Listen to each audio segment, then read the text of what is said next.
let's go back to the home of Chief Edwin Clark, an elder statesman who has been speaking with us, and get some of his thoughts.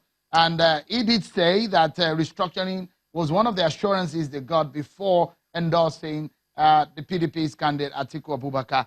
Papa Clark, let me quickly ask you, did you get an assurance from Mr. Atiku Abubakar that he will restructure Nigeria? And on what timeline did he tell you?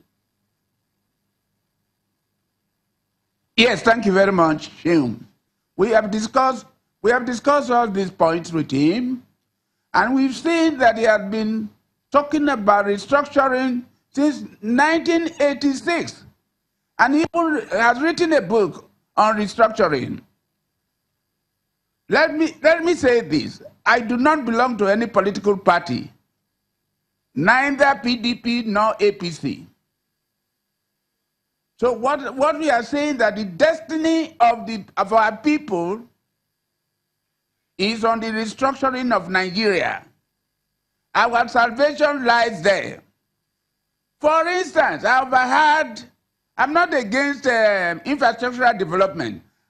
I overheard the general saying the infrastructural development being carried out by the present administration. I'm not opposed to that. What I am saying is that let this country return to 1963 constitution, a federation, and not running a unity form of government and calling it federation. Once you have a federal system of government, every federating unit will develop at its own pace and will not sit down waiting for other states to be carried along. And this is what we saw between 1956 and 1966. Chief Clark, let me quickly they all have their own constitution. They know what to do. All right. Whatever you produce in your area, you should manage it and benefit from it. Let me quickly ask you this, Chief Clark. Sorry, let me butt in quickly. Yes, would you? I know how passionate you are about the development in the Niger Delta, but in the recent past few years, how would you assess the development in the Niger Delta under this Buhari government? This government has done nothing. I repeat, for the Niger Delta.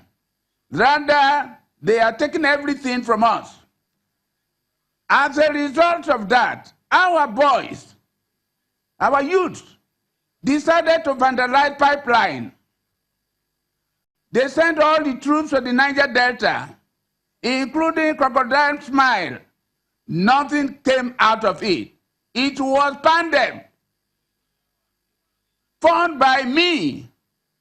And at the meeting held in Peter Iwari on the 19th of August, where we resolved to appeal to our boys to stop vandalizing the pipeline. And since then, there has been peace in the area. If anybody tells you that it's the army, it is Mr. President who has an agreement with the youth, that's a lie. Chief Clark, so let me, as it stands right now. Okay, so, sir, let me quickly, let's anchor on this note. Sorry. Let me just finish this.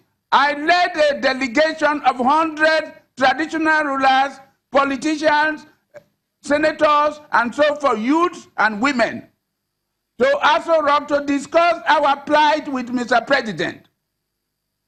We submitted a 16-point program, and we want discussion on these issues. But the presidency refused to discuss with us. It was only when Mr. President was away from this country, the acting president came to the Niger Delta, and we discussed with him. Our last discussion with Mr. Vice President, who was acting at that time, was on the 3rd of August, 2017. So since then, we have not discussed anything. All right. There is no development in our area. There are no appointments. For instance, what was wrong with Mantu Seifa, who was acting DG? simply because he's not an Hausa man, simply because he's not a northerner, he was removed from office. He was the most senior Director General.